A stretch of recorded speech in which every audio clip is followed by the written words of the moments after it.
처음 시작할 때에는 아무것도 보이지 않았다. 가끔은 평탄하고 이미 잘 닦여있는 다른 길이 많은데 굳이 스스로 진흙밭에 뛰어든 것은 아닐까 하는 생각도 들었고 춥고 힘들고 외롭기도 했다. 주변에서는 아무도 가지 않는 길이었고 내가 직접 가보기 전까지는 단단할지 미끄러울지 알 수도 없었다. 비가 와서 진흙길같이 힘든 시기도 있었고 예쁜 조경은커녕 길이 만들어지기는 할까 의심스럽기도 했다. 그러나 지금은 그 길이 조금씩은 만들어지고 있는 것 같다.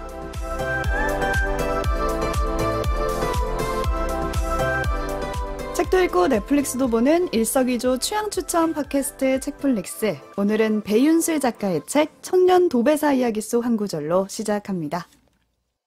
덕PD 나와 계세요. 안녕하세요. 오지랖 넓은 오지입니다. 안녕하세요. 이것저것 덕질하는 덕PD입니다. 네, 오늘 같은 휴일에 이렇게 셋이 모였는데 또 그렇죠. 네, 아마 이 낯선 목소리의 주인공 때문에 오늘 이렇게 자리에 모인 것 같아요. 이 주인공을 저희가 잠시 후에 만나보도록 하고요. 오늘 뭐 하는 시간인지 덕PD가 짧게 네, 요약해주세요. 네. 지난주에 저희가 불펜의 시간이라는 아주 훌륭한 소설을 다루지 않았습니까? 네. 그래서 뭐 사회의 지배적인 가치나 룰과는 좀 다른 자기만의 규칙을 만들어가는 사람들에 대한 이야기를 했는데 오늘 저희가 주제로 다룰 책은 청년 도배사 이야기라는 책입니다. 네. 자, 이것도 비슷해요. 제목이 매우 정직하죠. 청년 도배사 이야기. 그 자체. 청년인데 도배사라는 얘기죠. 네. 아, 그렇게 간단한 이야기였군요. 그렇죠. 네. 이게 책까지 나왔다는 게 이 두 단어의 조합이 그만큼 낯설다는 뜻일 거예요, 아마. 네. 그죠? 저자는 배윤슬 작가라는 분이신데 조금 전에 그 목소리. 네. 대학에서 사회복지학을 전공하고 노인복지관에 취업해서 일하다가 2년 만에 그만뒀다고 합니다. 그리고 2019년 10월이니까 지금부터 한 2년 전이죠. 2년 전. 도배업에 뛰어들어서 2년째 도배 일을 하고 있고요. 여전히 20대. 푸릇푸릇 청년 도배사의 청년이 거짓이 청년입니다. 아니었네요. 네. 그러니까 책에도 나오지만 도배라고 하면은 소위 노가다라는 표현을 쓰는 그런 힘든 일 아닌가라는 생각이 먼저 들잖아요. 막노동의 어떤 느낌을 줄 수도 있고. 그리고 뭔가 청년이 하는 일보다는 뭐 할머니 분들이 많이 하셨던 제가 아니면 그려지는 최소 중년. 도배사의 최소 중년, 그렇죠. 느낌은 그렇거든요. 근데 이제 반면에 원래 작가가 일하는 사회복지 분야는 좀 일반적인 인식으로만 보면은 뭐 사무직이고 사무직의 분류가 되죠. 공적인 일이고 업무도 좀 도배 일에 비하면 몸이 편하지 않을까라는 생각을 하기가 쉽죠. 그러니까 육체노동보다 원래 하던 사회복지 일이 더 좋은 거 아니야라는 편견이라면 편견이 있는 겁니다. 네. 그러다 보니까 이 책이 나오고 나서 언론이 주목을 되게 많이 했어요. 7월 초에 나왔는데 대부분 근데 이제 명문대 나온 청년이 도배업에 뛰어들었다. 명문대를 나왔거든요. 네. 셀링 포인트를 글로 잡았죠. 글로 잡았죠. 잘 잡았네요. 팔리죠. 야, MZ세대가 이런 선택을 한다. 뭐 이런 쪽의 관점에서 조망하는 경우가 많았어요. 네. 뭐 표면적으로 틀린 얘기는 아닙니다. 근데 그 이면에는 저희가 지난주에 불펜의 시간에서 다룬 것처럼 되게 단단한 자기만의 고민, 또 그 고민을 밀고 나가는 어떤 용기에 대한 이야기, 그런 것들이 담겨있다고 생각을 해서요. 근데 그게 또 꼭 특출난 몇 명만의 것은 아닌 것 같거든요. 그래서 여기 어떤 이 시대를 살아가는 사람들의 보편적인 감각이 있지 않을까라는 생각이 제가 들었는데, 이 책을 받고 나서. 네. 그래서 이제 불펜의 시간 지난주에 실컷 얘기 나눴지만 오늘은 도배의 시간으로 도배의 시간으로 또 저자의 표현을 빌리자면 도배를 하기 위해 마주한 벽 앞의 시간에 대한 이야기가 우리한테 과연 어떤 좀 공감을 줄 수 있을까라는 고민이 들어서 저희가 또 작가님을 모셔가지고 이렇게 또 이야기 나누는 시간을 가져보기로 했습니다. 네. 인터뷰를 책을 읽어보니까 도배하기 딱 좋은 날씨가 딱 요즘 같은 날씨라고 하더라고요. 가을. 네, 그래서 딱 가을 아침. 그래서 모셨다? 뭐 이러기도 좀 애매하긴 한데 어쨌든 도배 이야기 듣기 좋은 시간이 아닐까. 그렇게 풀리나요? 네네. 벽 앞에서는. 그러면은 공지사항 먼저 전해드리고요. 청년 도배사 이야기의 배윤슬 작가님 만나보도록 하겠습니다. 네, 책플릭스는 청취자 여러분들의 참여를 기다리고 있습니다. 해시태그 책플릭스 달아서 트위터, 인스타그램에 방송 듣고 나신 느낌, 감상 많이 남겨주시고요. 여러 가지로 듣고 계신 채널에 댓글, 좋아요, 많은 관심 표현을 부탁드립니다. 그래서 댓글이나 감상 남겨주신 분들께는 저희가 커피 쿠폰도 몇 분께 보내드리고 있으니까 꼭 많이 남겨주세요. 네, 그리고 혹시 요즘에 이런 게 고민이다 하시는 분, 책이나 영화, 드라마로 처방받고 싶다. 하는 사연이 있다면 저희에게 마찬가지로 댓글이나 이메일, 트위터, 인스타그램을 통해서 보내주시면 됩니다. 이 모든 채널을 덕PD가 관리하고 매일매일 면밀히 살펴보고 있으니까요. 정말로. 언제든지 고민 보내주시면 저희가 처방도 해드리고 책 선물도 보내드리도록 하겠습니다. 네, 그리고 지난주에 업로드된 불펜의 시간 온라인 북클럽 이벤트가 계속 진행 중이니까요. 9월 30일까지 팟빵과 오디오 클립 게시판 또 책플릭스 인스타그램 통해서 참여해주신 분들 중에 3분께 방금 소개해드린 책 청년 도배사 이야기를 보내드리도록 하겠습니다. 많은 참여 부탁드립니다. 까마득한 벽 앞에서 버티며 성장한 시간들 청년 도배사 이야기라는 책을 쓰신 배윤슬 작가님 지금 저희 앞에 나와 계세요. 어서 오세요. 안녕하세요. 와!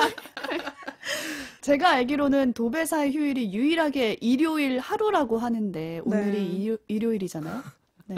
하루를 저한테 네. 써주셨네요. 감사합니다. 아니요, 제 시간에 맞춰서 오늘 맞춰주셔서 감사합니다. 맞아요. 저희도 일요일에 나왔답니다.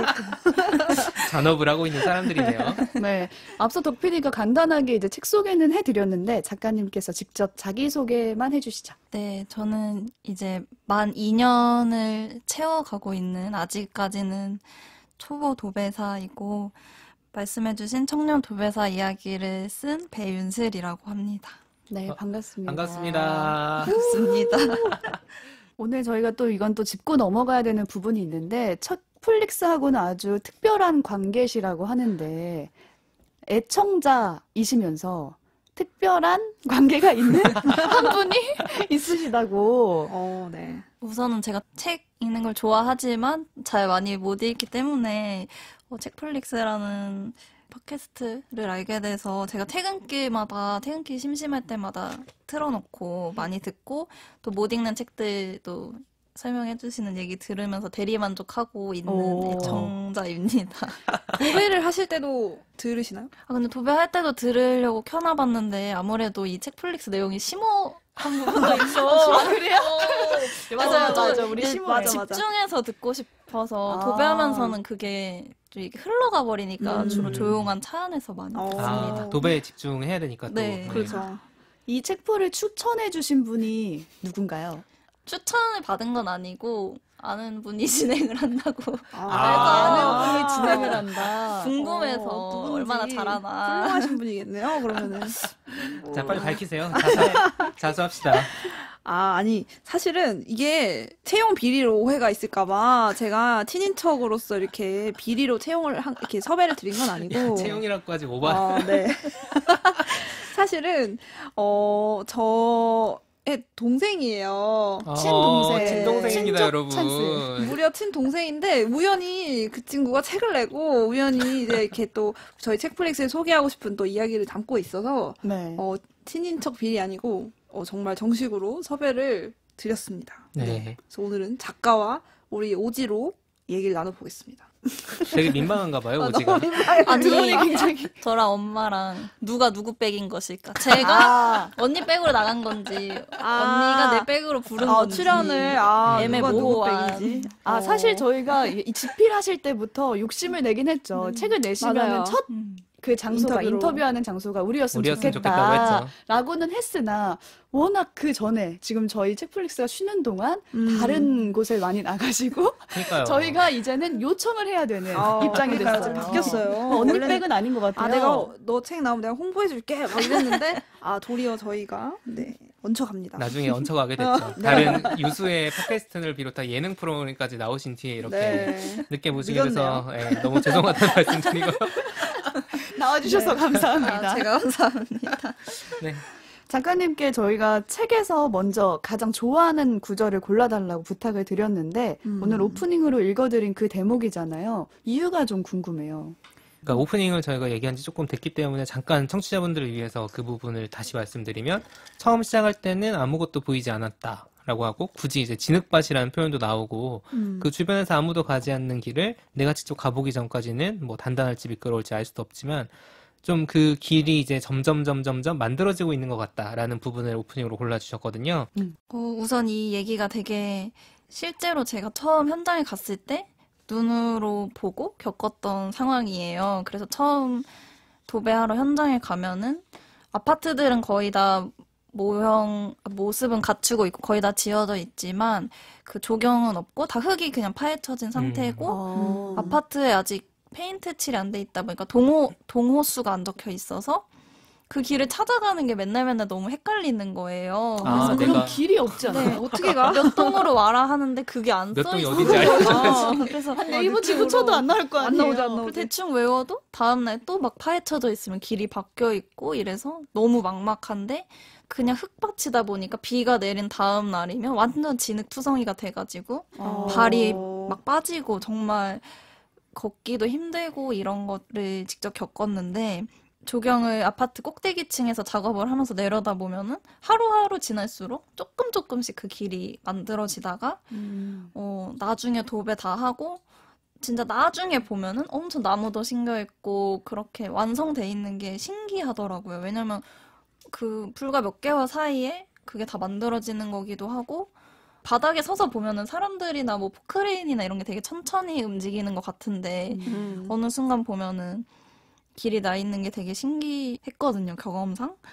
근데 이게 되게 저라든지 아니면 지금 가는 길이 막막한 다른 사람들 그런 인생이라고 하면 좀 거창하긴 하지만 그런 부분이랑도 되게 비슷하다고 생각을 했어요. 저도 뭐 아는 사람도 전혀 없었고 도배하러 갔을 때 그리고 정말 주변에서 이런 길을 간 사람도 없었기 때문에 조언을 구할 사람도 없었고 분명히 이 길로 가고 있는데 이게 맞나?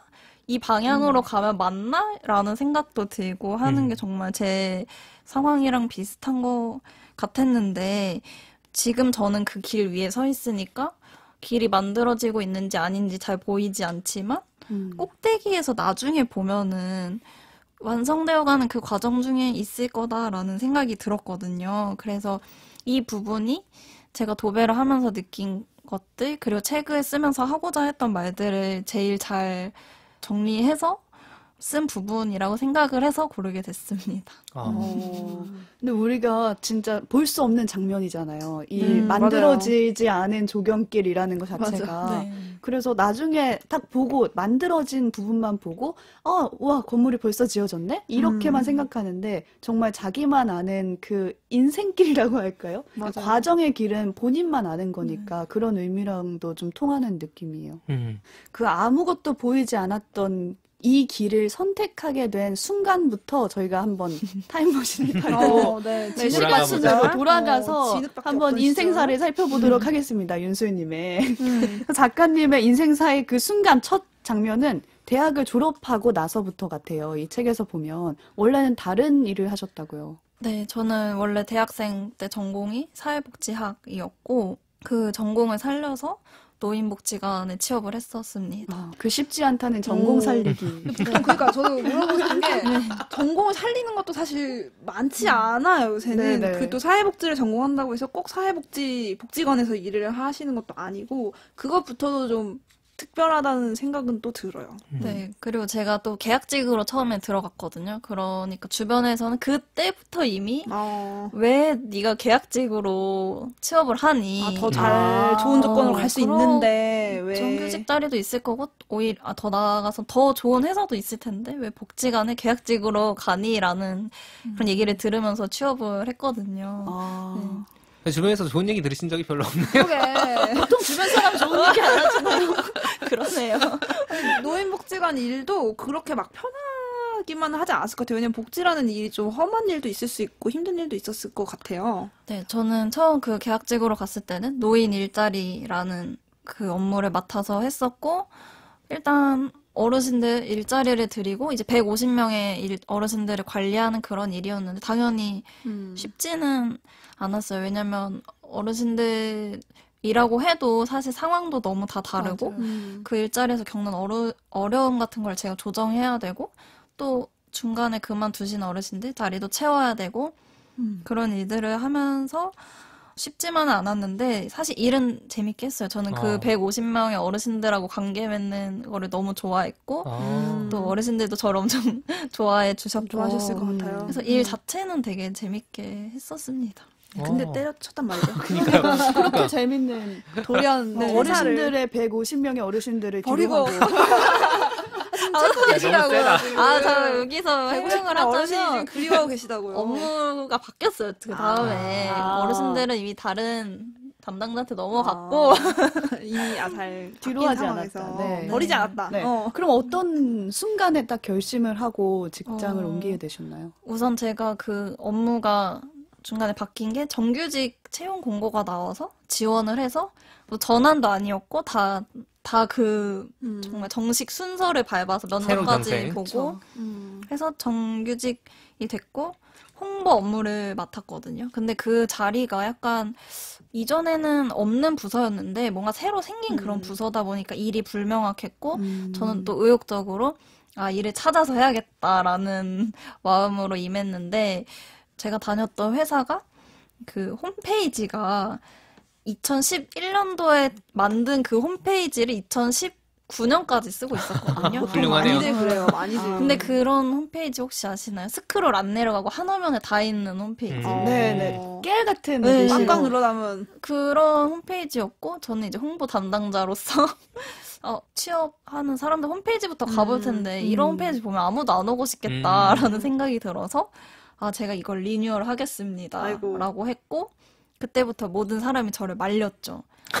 새로운 거 하지 마라. 안 하는 데는 다 이유가 있다. 시키지도 않은 거 하지 마라. 라고 했는데 제가 한번 해보겠습니다. 저런. 라고 했는데 그러면 최소 예산으로 해라. 라고 한 거죠.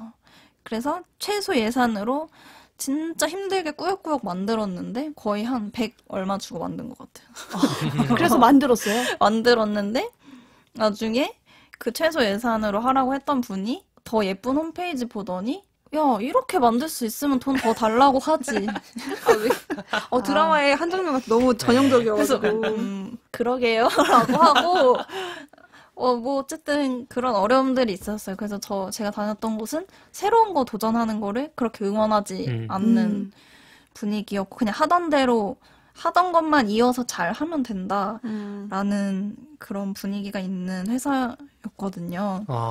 그렇다 보니까 제가 그때부터 들었던 생각은 그거였어요. 내가 굳이 내가 아니어도 상관없겠는데 누구든지 이 일을 할 수 있을 것 같은 거예요. 어떤 신입사원이 거기에 앉더라도 그냥 해오던 대로 그대로 자료 보고 하면은 누구나 할 수 있겠다라는 생각이 들었고 제가 이 조직에서 그렇게 중요하지 않은 사람이라는 생각이 그때 좀 많이 들었던 것 같아요. 많은 사람들의 얼굴이 떠오르네요.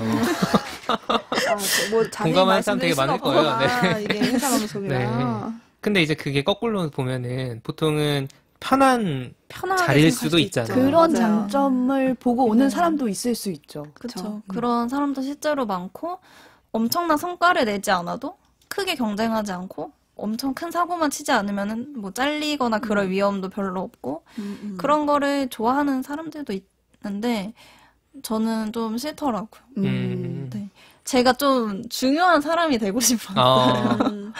그냥 교체 가능한 어떤 부품이 아니고 싶고 좀 필요한 얘가 우리 조직에 좀 있어서 도움이 되는 사람이다라는 그런 존재감을 가지고 싶었던 것 같아요. 그런 계기로 그럼 직장을 그만두시고 네. 도배사라는 일을 찾으신 거잖아요. 네. 그 일을 찾을 때도 어떤 조건이 있었나요? 왜 하필 도배사? 약간 이런 생각이 들 수 있거든요. 네. 이직은 할 수 있는데.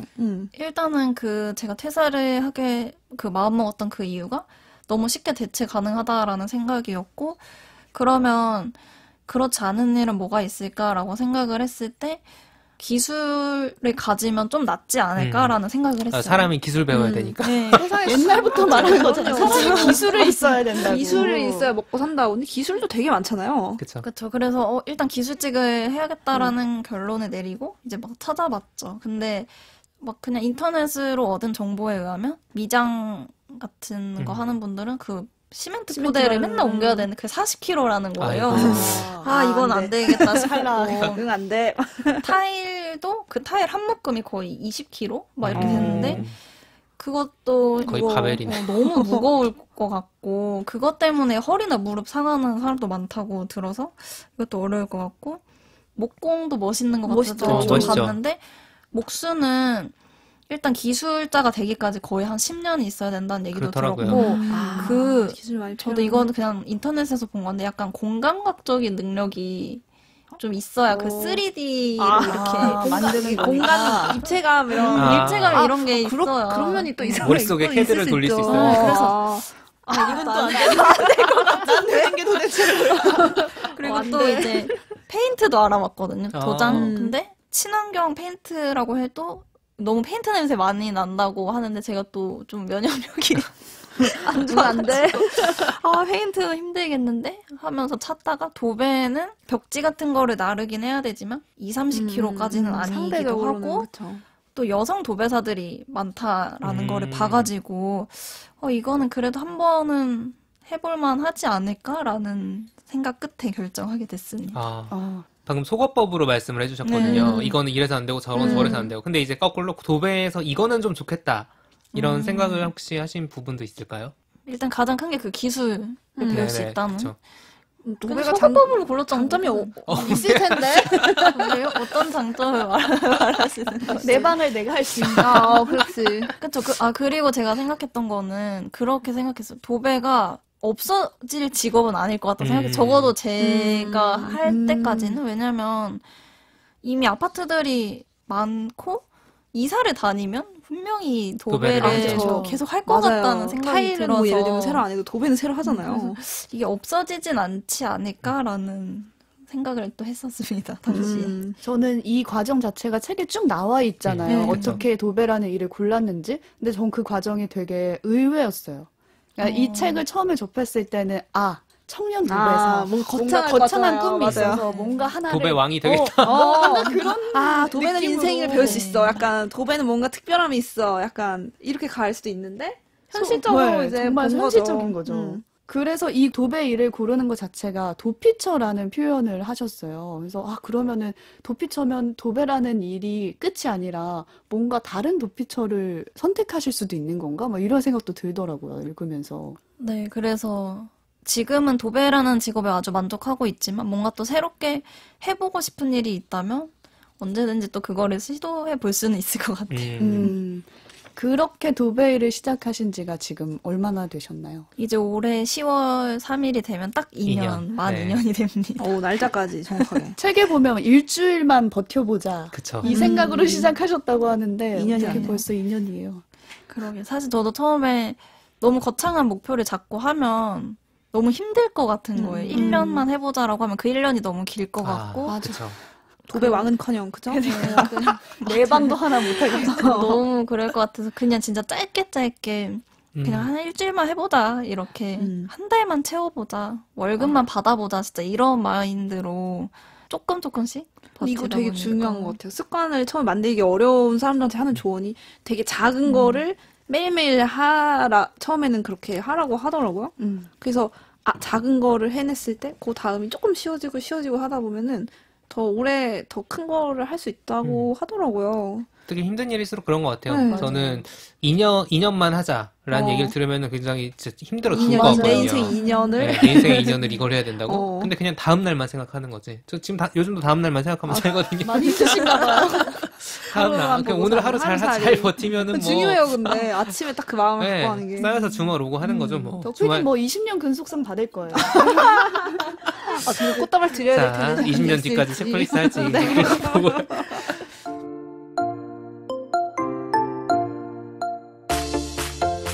그렇게 지난 2년의 도배사 시간을 좀 돌이켜보면은 기억에 남는 순간들이 있으실 것 같아요. 네, 기억에 남는 순간들 되게 많고 재밌었던 순간도 있고 또 너무 서러웠던 순간도 있고 그런 그쵸. 것 같아요. 네. 가장 재밌었던? 그래, 맞아. 좋아하는 하나. 기억?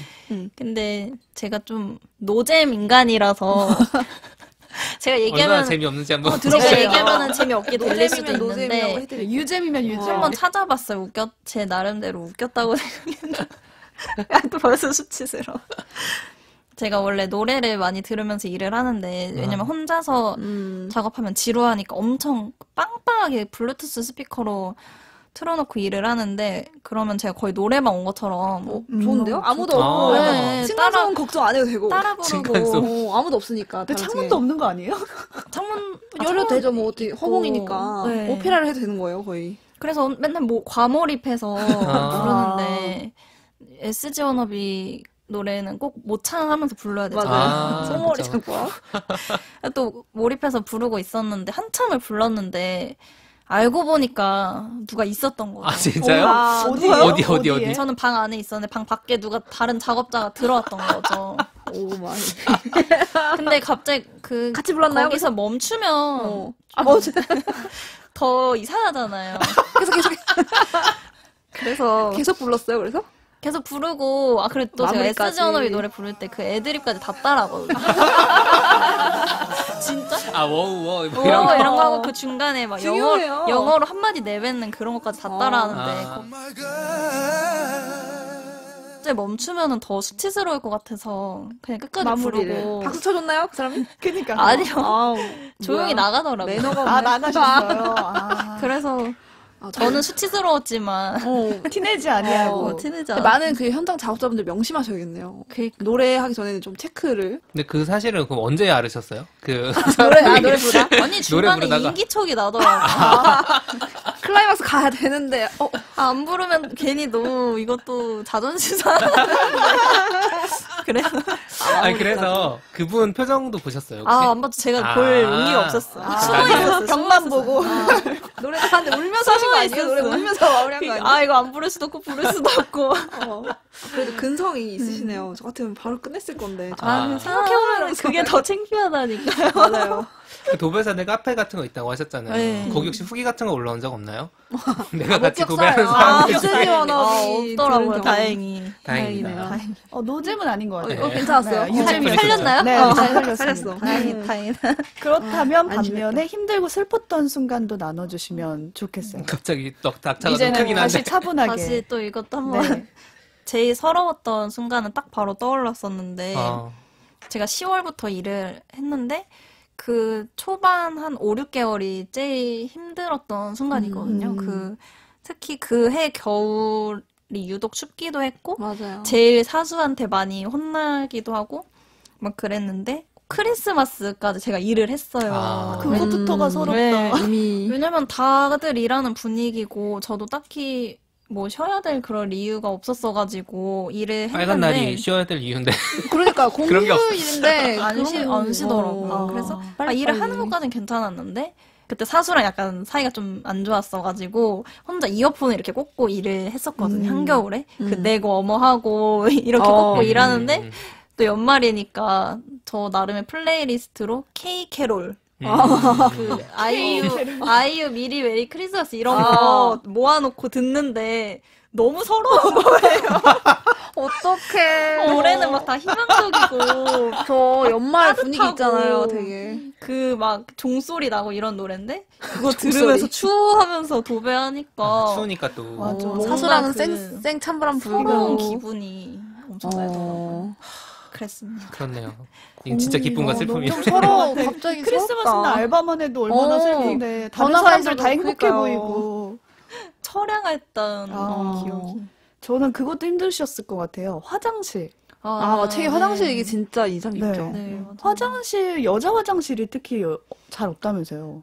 네, 아무래도 기본적으로 그 현장에서 일하시는 분 중에 여성의 숫자가 적으니까 물론 화장실 엄청 깨끗하게 잘 돼 있는 곳들도 많은데 되게 그냥 간이 컨테이너 화장실로 돼 있는 곳들도 많거든요. 그러면은 보통 막 한 4-5칸은 남자, 한 칸만 여자 이거나 여자 칸이 아예 그 한 칸도 없어서 없을 수도 있나. 남자 칸을 눈치 보면서 이용해야 되거나 이런 경우도 있는데 그냥 참을 때도 많았어요. 그냥 어떻게 불편하니까. 그냥 하루 종일 참고 물안 먹고. 물도 최대한 안 먹고 그리고 또 겨울엔 땀이 안 나니까 더 참기 힘든 거예요. 근데 담속 생겨요. 그러면. 그래서 진짜로 방광염 저는 생길 수도 아니지만 방광염 걸리신 분들도 음. 있다고 들었어요. 예전에 더 열악할 때는 근데 화장실이 약간 기본권이잖아요. 그러니까요. 일종의 먹고 이런 정말 화장실이 제대로 갖춰지는 게 약간 기본적인 어떤 그런 건데 그것도 잘 좀 안 돼 있는 데가 있네요. 그래도 진짜 좀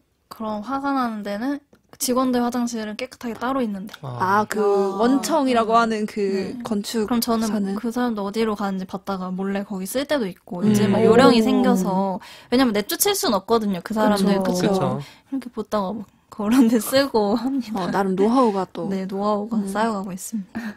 저 이것도 좀 여쭤보고 싶은데 일당러라고 들었어요. 네. 도배사 일이. 그래서 휴일이 아니라 네. 그냥 쉬는 거라면서요. 네, 그렇죠. 돈을 받지 않고. 네. 그럼 월급이 주는 거라고 하더라고요. 네, 그래서 사실 휴가 내는 것도 어떻게 보면 자유로울 수도 있거든요. 왜냐면 막 인수인계도 안 해도 되고 그렇네. 제가 그렇죠. 안 하면은 다른 누가 어차피 또 하면 되니까. 그런데 진짜 말씀하신 것처럼 그냥 제가 쉬면 일당을 못 받는 거고 한 달에 막 2, 3일 쉬면은 그 일당 대비 몇십만 원 월급이 확 깎여버리는 거니까 자유로운 게 아니네요. 그러니까 그제 선택인 거죠. 동생한테 휴가 내라고 뭐 이런 말 하면 안 돼요. 가끔 근데 중요한 일 있고 하면은 이제 같이 정말 놀러 갈 때도 있고 하는데 그때 속으로 울면서 쉬는 것 같아요. 왜냐면 그쵸. 3박 4일 놀러 가자 이런 말 하면 안 돼요. 나는 연차 내고 뭐 유연근 아니면 공휴일에는 당연히 쉬는 날이고 뭐 이런 개념들이 있는데 일당이라는 개념이 아예 다르더라고요. 이 선택의 개념이. 그래서 일당 적을 때는 솔직히 그냥 에이 그거 안 쉬고 받아 말지. 안 받아 이랬는데 일당이 올라갈수록 그쵸. 고민이 되죠. 기회비용이 커져버리니까. 네, 그래서 저희는 휴일에 모셨습니다. 아, 감사합니다. 휴가를 안 내고 오실 수 있도록. 감사합니다. 일 시키는 건 똑같은데. 그죠? 그렇게 힘든 일이 많은데도 불구하고 이렇게 계속해서 도배사 일을 하게 되는, 버티게 되는 원동력이 또 있을까요? 우선은 이왕 해봤으니 기술자까지는 가보자라는 목표가 있기 때문에 그래도 하게 되는 것 같고 그 아까도 말씀드렸던 것처럼 누군가랑 갈등이 있거나 할 때도 내가 다른 누군가 때문에 기술자 한번 못 돼보고 그만두는 건 좀 억울하지 않을까라는 생각이 들어서 또 버티고 어떻게 보면 내면의 동기부여인 것 같기도 해요. 그런 목표가. 그리고 기술자라는 게 임명해주는 게 아니거든요. 뭐예요? 네, 레벨이 그거 여쭤보려고 그랬어요. 어느 정도가 돼야지 그게 기술자가 사실 좀 되는 애매한데 이게 뭐 인터뷰하거나 하면 물어보는 게 기술자는 뭐고 반장님은 뭐고 소장님은 뭐고 저는 뭐고 조정해봐. 네, 근데 그게 좀 애매하기는 한 게 뭐 얼마나 해야 기술자다라는 정확한 기준은 없고 어느 정도 실력이 쌓이면 기술자라고 인정을 해주는 거고 기술자가 되면 그냥 반장님이라고 부르게 되는 그런 거거든요. 뭐가 그래서 달라지나요? 돈을 더 많이 주나? 일당쟁이 입장에서는 최고 일당을 받으면 기술자가 됐다고 생각을 할 수가 있는 거고 그게 아니면 독립해서 떨어져서 나와서 나 혼자서 뭐 한 동을 맡아서 한다거나 내가 일을 따온다거나 하면은 기술자라고 할 수 있는 거고 그래서 약간은 추상적인 개념이기는 합니다. 그래도 훨씬 뭔가 자기의 어떤 선택권이나 어떤 자율성이 좀 늘어날 것 같아요. 기술자가 되면. 네, 그쵸. 아무래도 그 대신 책임감도 늘어나지만 내가 만약에 작업을 좀 다른 방식으로 해보고 싶다. 그럼 제가 책임질 수만 있으면 그렇게 해볼 수도 있는 거기도 하고 누군가가 이제 크게 터치하지 않는 거죠. 기술자가 되면. 얼마나 남으신 것 같나요? 다음 레벨업까지 남은 플레이는 근데 또 제 소장님은 그냥 빨리 독립해라. 너 하고 싶으면 언제든지 해라라고 하시는데 저는 그게 싫어가지고 아직은 네, 그 책임져야 되는 게 좀 두렵기도 하고 해서 싫다. 다 컸는데 더 아직 배우겠다. 그냥 안 나가고 계신 거네요. 네, 안 나간 거라고. 아직 엄마 집이 엄마만 편해요. 먹을 때가 좋아요. 최대한 오래 주세요. 그 부분이 제가 앞에 얘기해주신 거에서 좀 궁금했던 게 생겼어요. 조직에서 되게 필요한 사람이 되고 싶다라고 생각을 하셨다고 하셨잖아요. 전에 직장 다니실 때. 근데 방금 얘기하실 때 휴가를 가게 되면 사실 누구나 와서 내 일을 대신할 수 있잖아요. 네. 그러니까 그게 오히려 어떻게 보면 여기가 더 대체하기 쉬운 일 아닐까라는 생각이 또 문득 들었거든요. 근데 그 일 자체는 도배사가 하는 일은 다 거기서 거기에 분업이 돼 있지는 않아서 제가 이 일을 안 하면 누군가 이 일을 할 수 있는 부분에서 대체 가능한 건 맞지만 제가 이 팀에서 빠지게 됐을 때는 저라는 사람을 대체하기 위해 새로운 사람을 고용하면 그 사람을 키우는 데까지 시간이 걸리게 되고 아니면 아예 제가 빠져버리면 해낼 수 있는 양 자체가 그 팀에서 해낼 수 있는 양이 줄어들기 때문에 그런 부분에서 저의 존재감이 있다고 생각을 그러니까 합니다. 한 명 한 명이 훨씬 더 소중한 건 거죠. 저밖에 못하는 일은 절대 아니지만 그 팀 내에서 해내는 그 비중이 훨씬 커졌다고 할 수 있을 것 같아요. 네. 책의 부제가 까마득한 벽 앞에서 버티며 성장한 시간들 이렇게 나와 있잖아요. 도배 일을 하면서 어떤 부분은 내가 좀 성장했다. 내 안에 뭔가 단단해진 부분이 있다라고 생각되는 게 있으실까요? 그 부분은 제가 생각했을 때는 이제 퇴사를 생각하고 이 도배를 하면서까지 쭉 이어진 부분인 것 같은데 제가 뭐를 좋아하는지 제 취향이라던가 제가 싫어하는 거 제가 하고 싶은 거 이런 거를 되게 많이 생각을 하다 보니까 그런 거에 대한 확신이 생긴 것 같아요. 아, 뭘 좋아하냐고 물었을 때 좀 더 확신에 차서 대답할 수 있고 왜 도배를 하세요? 라고 물어봤을 때도 뭐 그냥 이렇게 저렇게 해서 해요가 아니라 이런 이유에서 해요라고 말할 수 있는 그런 것들이 제 스스로 많이 성장한 부분인 것 같아요. 그게 진짜 어려운 건데. 저도 어려웠고 뭔가 사회복지를 할 때도 사실 저는 뭐 엄청난 목표가 있어서 했지만 그거를 얘기할 때 제 스스로 약간 가식적인 것 같아요. 그렇게 돼요. 뭐보다 뜻이 있어서 듣고 싶은 대답을 딱 했지만 하게 되죠. 그런 것들에 있어서 약간 자신이 없던 부분이 있었는데 지금은 그래도 그렇습니다. 약간 쑥스러우신 것 같아요. 편지.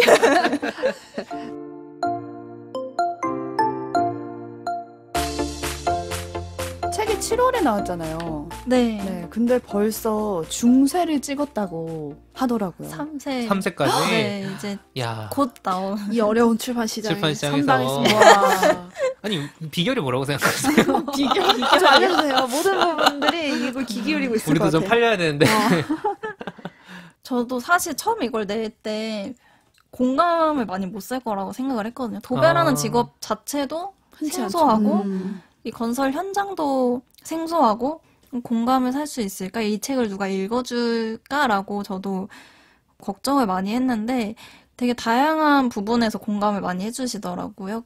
예를 들어서 뭐 이직을 항상 다 마음 먹잖아요, 직장인들. 그런데 그렇죠. 그거를 정말 실천에 옮겼다는 그런 거에서 부러워하시는 분들도 계셨고 그 이직을 하기까지의 그 마음에 대해서 많이 공감을 해주신 분들도 계시고 반대로 이제 저 같은 나이의 자녀를 둔 부모님들이 어, 요즘 애들이라고 하잖아요. 무슨 생각으로 사나. 그런 거에 쟤네 대해서 집에는 왜 도배를 조금 할까? 이해를 하시는 부분도 있더라고요. 왜 좋은 회사 안 가고 이상한이 아니고 왜 어떤 저런 기준에서, 예. 직업을 택할까라고 생각하시던 분들도 이 책을 읽고 아 저런 선택을 할 수도 있구나 또 다르구나라는 것도 느끼시는 것 같기도 하고 부모님들, 이제 독자들은 이거에도 많이 꽂히셨을 것 같아요. 명문대 출신 도배사다. 아, 이렇게 셀링이 그쵸. 많이 됐어요, 실제로. 네. 어떤 각종 이제 인터뷰나 언론에서도 굉장히 그 부분을 되게 신기해 하신 것 같아요. 왜냐면 명문대라는 게 사실은 편한 직장, 뭔가 뭐 일반적인 사무직이나 이런 좋은 직업을 가질 수 있는 어떤 통로로 많이 생각을 하는데 그런 선택지를 가진 사람이 아니 왜 저런 말씀해주신 대로 이상한 직업을 했을까? 그렇죠. 포털 그게 뉴스에서 되게 다 신기하다. 그런 식으로 도배가 됐었으니까. 네. 그렇죠. 근데 그런 시선이 좀 마냥 이렇게 반갑지만은 또 않으셨을 것 같아요. 어떠셨는지 궁금해요.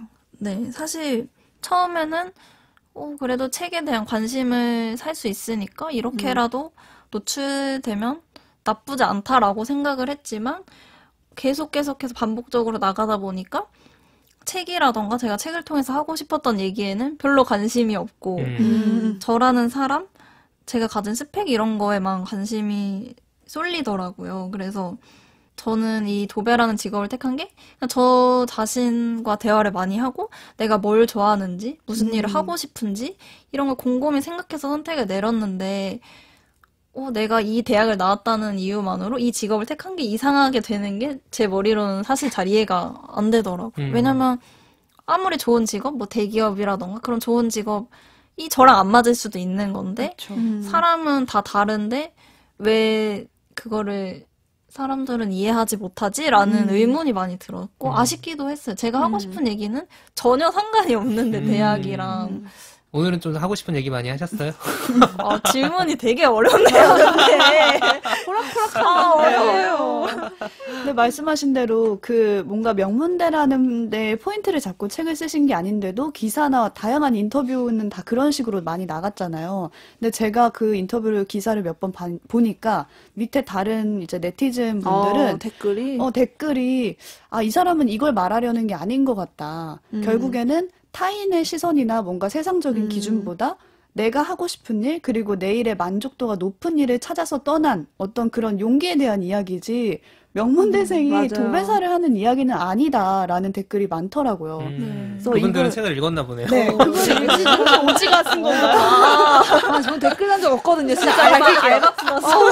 저 알바한 적 없고요. 그런 댓글들이 있을 땐 진짜 반갑죠. 네, 하고 싶은 얘기 이 해주셨다. 얘기를 하고 싶었는데 이걸 알아주시는 독자분도 분명히 있을 거다라는 생각이 들더라고요. 책 뒤의 정리는 어떻습니까? 하고 싶은 얘기랑 좀 싱크로가 맞나요? 네, 그리고 실제로 저 말고도 분명히 하고 싶은 직업을 가지는 사람들이 점점 더 많아지고 있어서 또 그런 댓글이 달리는 것 같기도 하고. 다들 서름을 겪어봐서 맞아요. 아시나 봐요. 저는 설명해야 되는 것?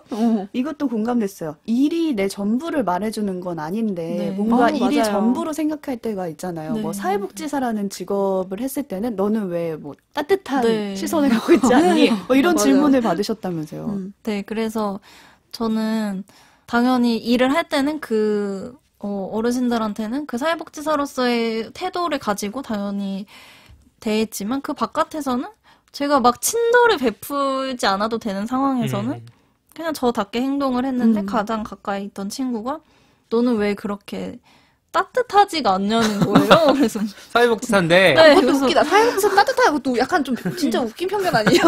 무슨 따뜻하다고요? 저 지금 아나운서인가요? 만약에 발음하신 아나운서인데 왜 그러니까. 혀가 꼬여? 자꾸 편집하게 만들어. 분량도 맞추고. 그래서 근데 진짜 많은데 직업에 네. 대한 편견은 약간 농담의 소재로도 많이 쓰이고 실제로도 재밌게 막 많이 포장도 되고 막 유치원 선생님은 이럴 거야, 의사는 이럴 거야, 선생님은 이럴 공무원 이게 되게 많은 것 같아요. 사회복지사뿐만 아니라 도배사뿐만이 아니라. 근데 유독 현장 근무자에 대해서는 또 안 좋은 편견도 되게 많을 것 같아요.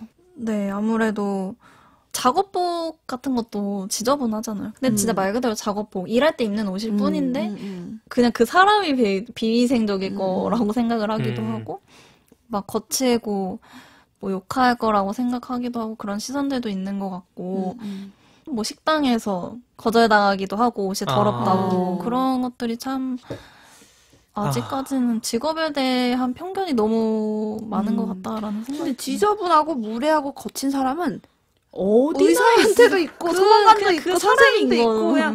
그냥 모든 직업에 다 있는 그냥 그 사람의 어떤 인성인 맞아요. 거지. 특정 직업이 곧 그런 사람이라는 거 진짜 폭력 이렇게 무식한 시선 같기도 해요. 3세를 찍었지만 전국의 도서관에 빨리 깔려서 좀 이렇게 학교에도 들어가고. 이런 편견이 어. 없어져야 되는데. 네.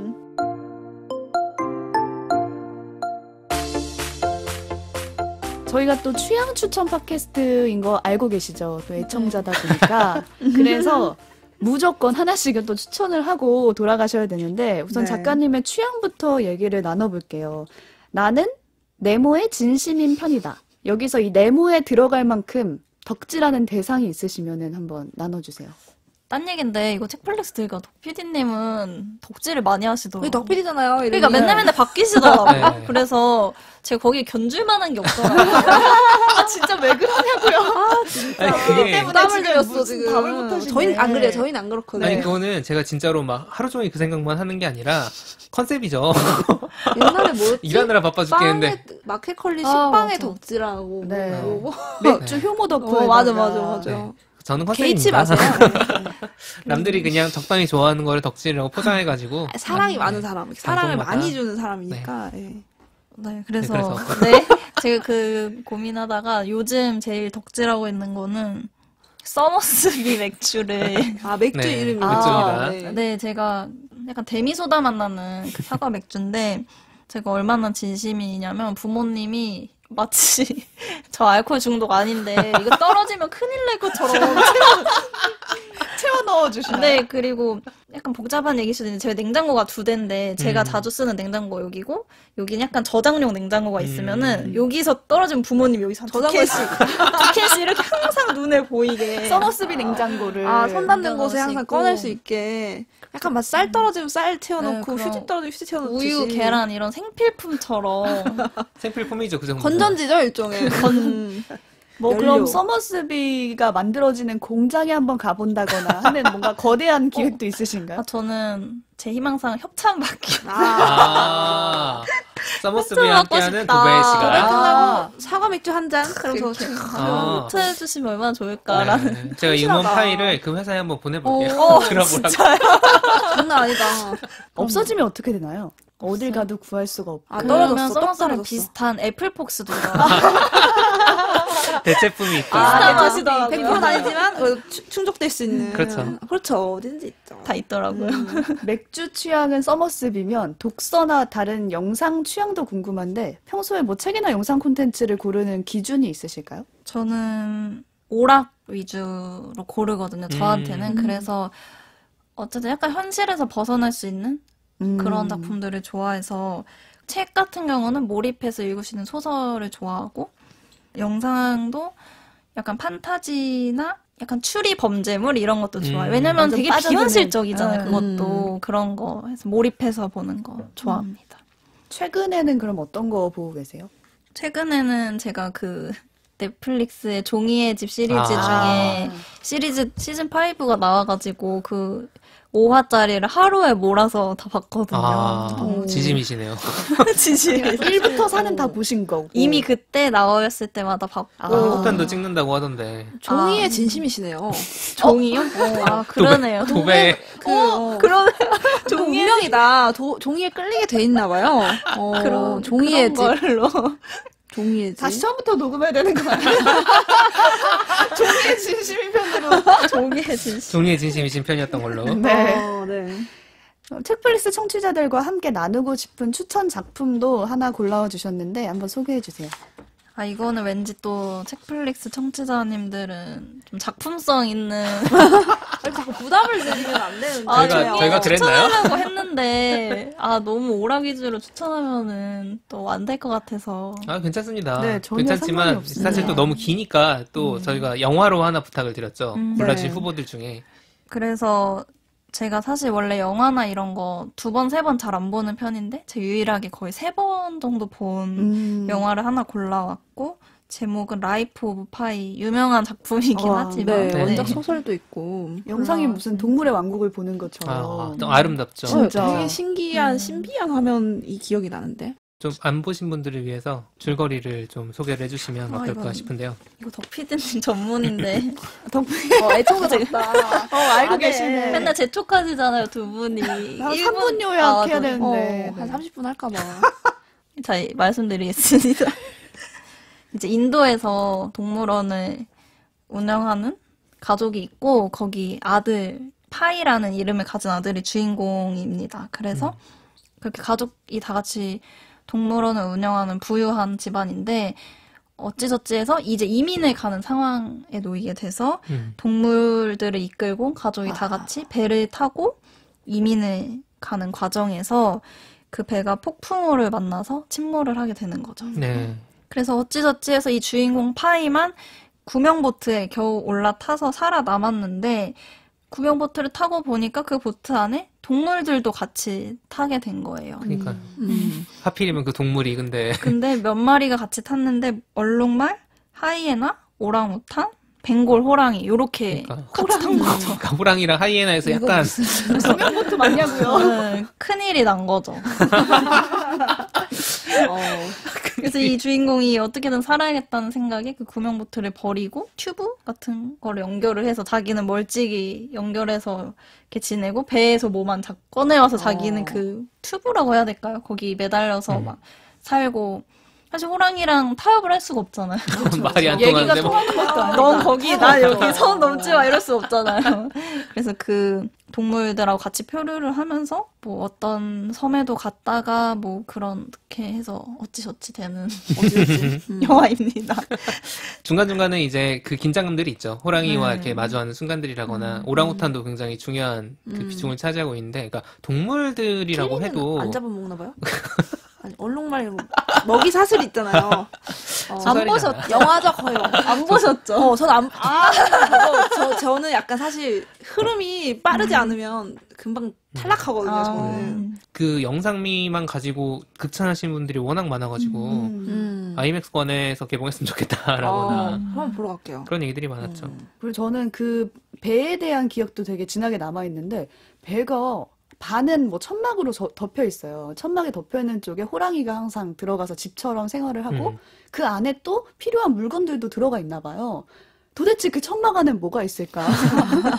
무슨 도라에몽 계속 뭐 캔이 나왔다가 뭐 연필이 나왔다가, 근데 결국 그 천막의 끝까지 가서 나중에 이들이 어떻게 살아남는가 이걸 중점으로 해서 좀 보시면 재밌을 것 같아요. 그리고 저는 그 주인공이 멘탈에 붙잡는 게 너무 대단하다고 생각을 했던 게 계속 일기를 쓰잖아요. 그 연필 한 자루 가지고 네. 그 연필이 몽당 연필이 될 때까지 일기를 쓰고 막 하는데 그게 너무 대단한 거예요. 제가 그 상황이었다면 일기를 쓸 생각이나 할까 싶어가지고 아, 저 주인공이 진짜 생존력 있고 강하다라는 생각을 하면서 봤어요. 도배 근데 얘기 도배 얘기 쓰셨잖아요. 쓰셨잖아요. 그 프로그램. 생존력이 강합니다. 매일매일 기록을 남기실 그러네요. 때 또 최저로 또 만나볼 수 있었고. 라이프 오브 도배. 라이프 오브 도배. 라이프 오브 도배사. 도배 라이브. 이렇게 연결되네요. 그러네요. 이 작품을 청취자분들과 나누고 싶었던 특별한 이유가 있을까요? 이 주인공도 혼자서 생각하고, 뭐, 물론 동물들이 있지만, 그 그렇죠. 얘기를 한다거나 네. 이 마음을 공유할 사람이 없고, 외로운 시간들을 보내는데, 저도 도배하면서 사실 혼자 일할 때가 엄청 많고, 기쁨이나 슬픔이나 공유를 할 사람이 많지 않고, 그 공유를 해도 같은 일을 하지 않으면 사실 모르죠. 100% 공감하기 그렇죠. 어렵잖아요. 그런 점이 좀 비슷한 부분도 있는 것 같습니다. 혹시 그럼 직장에서 벵골 호랑이 같은 분도 있으신가요? 벵골호랑이. 벵골호랑이 같이 저를 잡아먹을 것 같은 분은 없는 것 같아요. 그렇게 위협적인 분은 없습니다. 그리고 영화 보시면 아시겠지만 벵고로라니가 결국 잡아먹고 이런 존재는 아니기 맞아요. 때문에 네. 또 네 그렇습니다. 이제 작가님을 보내드려야 할 시간인데, 앞으로 나는 어떤 길을 걷고 싶다. 어떻게 걷고 싶다. 그게 꼭 어떤 직업이라던가 경제적인 성취나 그런 게 아니더라도 어떤 방식으로 살고 싶다라는 소망이 있으시면 나눠주시면 좋겠어요. 제가 도배를 선택했던 그때의 마음이랑 비슷하게 제가 하고 싶은 일이 있고 해보고 싶은 일이 있고 그거에 대한 저의 확신이 있다면 한 번쯤은 계속 도전하면서 살아보고 싶다는 생각을 합니다. 네, 그게 되게 이 책에 잘 담겨 있는 것 같아요. 네, 오늘 청년도배사 이야기를 쓰신 배윤세 작가님 모시고 이야기를 나눠봤는데요. 여기서 작가님을 빨리 보내드리고 저희는 조금 더 수다를 좀 나눠보도록 하겠습니다. 작가님 고맙습니다. 감사합니다. 감사합니다. 감사합니다.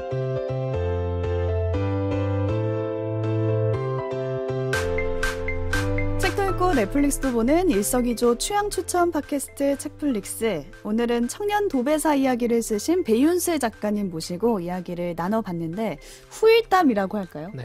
네, 뒷담화는 아니고 후토크를 한번 해볼게요. 그렇게 얘기하니까 뒷담화 같아. 그러니까 앞에 있는데 작가님. 근데 심지어 작가님 안 가셨어요. 자, 빨리 앞담. 뒷담화를 해보도록 하겠습니다. 사실 저는 동생이랑 같이 오면서도 약간 긴장도 되고 좀 새로웠어요. 왜냐면 같이 일을 해본 적은 사실 없어요. 같은 네. 일이랄 게 없었는데 출연자를 이렇게 만나니까 새로운 얘기? 그러니까 책에서도 물론 그런 부분들 좀 엿봤지만 또 이야기를 물어볼 수 있는 기회가 없어요. 원래는 없죠. 자매들끼리 원래 이런 더 얘기 없어요. 안 해요. 너 일하면서 이렇게 힘든 건 없니? 일의 기쁨과 슬픔은 뭐니? 출근할 때 너의 원동력은 뭐 이런 얘기 안 하잖아요. 귀찮으니까 네. 귀찮으니까 언니 저리를 가 이렇게 되는 거 아닐까? 그런 거 물어보지 마. 별로 그런 얘기 하지 않아요. 마치 나의 엄마 인터뷰처럼 뭔가 이렇게 맞아요, 각을 맞아요. 잡고 이렇게 물어볼 수 있는 기회가 돼서 재밌기도 했고, 이 도배사라는 직업에 대해서 뿐만이 아니라 다양한 직업에 대해서 편견이 좀 많이 낮아지는 어떤 기회가 됐으면 좋겠다라는 생각이 들었습니다. 네. 저는 지난주에 다뤘던 그 불펜의 시간에서 혁오의 리그가 생각났어요. 혁오가 진호의 리그라는 자신만의 리그를 만들어서 그러니까 삶의 만족도를 자기만 이제 행복감을 느끼면서 살아가잖아요. 뭔가 예를 들어 정말 유명한 선수가 될 수 있었음에도 그걸 포기하고 자기 만족도가 높은 리그를 유지해가는 삶을 살잖아요. 근데 그런 혁오의 모습이 윤슬 작가님하고 되게 닮아있다라는 생각이 들었거든요. 그러니까 다른 사람이 뭔가 박수 쳐주는 일, 인정해주는 일, 아니면 정말 안정적이어서 더 이상 무언가 내가 해내지 않아도 되는 그런 직종을 다 포기하고 내가 만족하는 일, 내가 행복하는 일, 내가 어떻게 하면은 이 일에 더 집중하고 잘할 수 있는 일, 그런 쪽으로 좀 기울어져 있는 그런 판단의 기준이 되게 돋보였어요. 그래서 윤슬 작가님만의 리그가 있다는 것 자체에 박수를 드리고 각자 이런 리그를 한번 만들어보면 좋겠다라는 생각도 들더라고요. 뭐 저희가 이렇게 지난주 거랑 좀 연결시켜서 얘기를 해보면 어떨까 싶어가지고 전 준3에 대한 이야기를 좀 준비를 해왔는데 그 이런 대목이 있어요. 불펜의 시간에. 준3은 뻔함이 주는 안정감을 가능한 한 오래 누리고 싶었다. 문제는 악취였다. 사회생활을 하다 보면 구린내를 맡게 될 거라고 예상은 했지만 이렇게까지 썩은 내가 날 줄은 몰랐다. 월급이 주는 안정을 누리려면 월급과 세트로 묶인 악취와 모욕도 견뎌야 했다. 뭐 이런 얘기들이 있거든요. 그러니까 이게 어쨌든 뭐 윤수 작가님이 다니던 직장에 악취가 있다는 게 아니라 그렇게 되는 거예요. 그건 아닙니다. 네, 그건 아니고요. 근데 어떻게든지 간에 처음에 이제 윤술 작가님도 이유가 있어서 사회복지라는 분야를 택하셨던 것일 거고, 처음에 이제 노인분들과 관계를 맺을 땐 좋았다고 하셨잖아요. 그랬을 때 탈출하는 사람들에 대한 담론들이 있는데, 그죠? MZ세대가 퇴사를 빨리 한다느니, 뭐 회사에 불만이 많다느니. 근데 그랬을 때 악취로부터 벗어나는 선택을 하는 용기와 별개로, 자, 근데 다들 우리가 때려치고 도배사를 합시다. 이런 얘기를 하는 건 되게 무책임한 일일 수도 있잖아요. 그러면은 조직에서 특히 이제 자꾸 떠나는 사람이 많은 조직에서는 이 악취를 어떻게 잡을 건지에 대한 고민을 좀 해야 되는 거 아닌가? 제가 요즘 그 생각을 왜 하냐면 악취가 많이 나나 봐요. 아니요. 빠른 부정. 아니래요. 뉴스를 하다 보면 느끼는 건데 특출난 사례 몇 가지가 마치 보편적인 것처럼 저는 얘기하는 건 조금 문제라고 생각을 하거든요. 그랬을 때 저는 윤슬 작가님이 가지고 계셨던 고민은 공감이 되게 보편적일 거라고 생각을 했지만 상황은 다르다고 생각을 했어요. 왜냐하면 대부분의 사람들은 퇴사하지 않거든요. 그렇죠. 그러면은 맞아요. 남아있는 사람들이 어떻게 할 것인가 그거에 대해서도 좀 생각을 해봐야 우리가 이야기의 양면을 다 볼 수 있다. 뭐 그런 생각이 좀 들었어요. 그리고 무엇보다 윤슬 작가님 인터뷰에서는 대체 가능한 사람인데 도배사도 충분히 대체 가능할 수 있는데 그것이 왜 다른 선택이 될 수 있었는가, 그건 되게 꼭 여쭤보고 싶어서 물어봤던 게 그 차이인 것 같아요. 저는 조직에서 이 사람을 얼마나 소중히 여기고 있는가에 대한 차이, 얼마나 중요한 사람인가라는 시그널을 주는 거죠. 그렇죠. 주기 때문에 내일은 당장 나 대신 누가 할 수 있지만 그럼에도 불구하고 나는 이 조직에서 필요한 사람이야 라는 그 시그널이 과연 많은 사람들이 그걸 느끼고 다닌다면 다 나가진 않지 않을까? 그렇죠. 네, 뭐 그런 생각도 좀 들면서 불펜의 시간에 준3이 계속 생각이 났다. 그렇습니다. 청년 도배사 이야기 책에 보면은 도배 일이 가장 부럽게 느껴진 부분이 있었어요. 도배를 하면서 본질에서 벗어나는 일은 거의 하지 않는다고 할 수 있다. 모든 행동은 결국 도배를 완성시키기 위한 것일 뿐이니 말이다. 이 부분이었어요. 그러니까 뭐든지 불안감을 느끼는 거는 내가 쓸데없는 일을 하고 있는 게 아닌가? 나 지금 시간 버리는 거 아니야? 그렇지. 헛단 데 쏟는 거 아니야? 이런 생각 때문에 되게 의미 없게 일이 흘러가 버리는 때가 많거든요. 맞아요. 근데 그래서 이 도배 일에 있어서 불확실성은 없구나 하는 부분이 이 직종의 또 매력처럼 매력일 수 느껴졌고 있죠. 그 매력을 발견한 윤슬 작가님도 되게 대단해 보였어요. 그건 정말 자기 취향을 확실히 아는 사람만이 그렇죠. 발견할 수 있는 그런 직종의 장점이잖아요. 네, 이상 떠나지 않는 사람들 3명이 네. 회사 절대 더 3명이 회사에 20년 대한 근속상 받을 3명의 20년 후에 또 만납시다. 이야기였고요. 네. 청취자 여러분들은 오늘 이야기 어떻게 들으셨는지 댓글로 남겨주시면 되겠습니다. 듣고 계신 채널에 댓글이나 해시태그 책플릭스로 많이 참여해주시면 되고요. 지난주에 방송된 온라인 북클럽 이벤트 참여해주신 분들께는 3분을 선정해서 배윤슬 작가님의 청년 도배사 이야기 보내드리도록 하겠습니다. 저희가 오늘 만나 뵀잖아요. 그래서 사인을 직접 받았습니다. 네. 그래서 이 3권에는 윤슬 작가님의 사인이 들어가 있으니까요. 많이들 참여해주시면 되겠습니다. 9월 30일까지니까 한 일주일 정도 아직 남았죠. 네, 기간이 남아있거든요. 이벤트 참여 많이 부탁드립니다. 저희는 다음 에피소드로 또 돌아올게요. 고맙습니다. 감사합니다.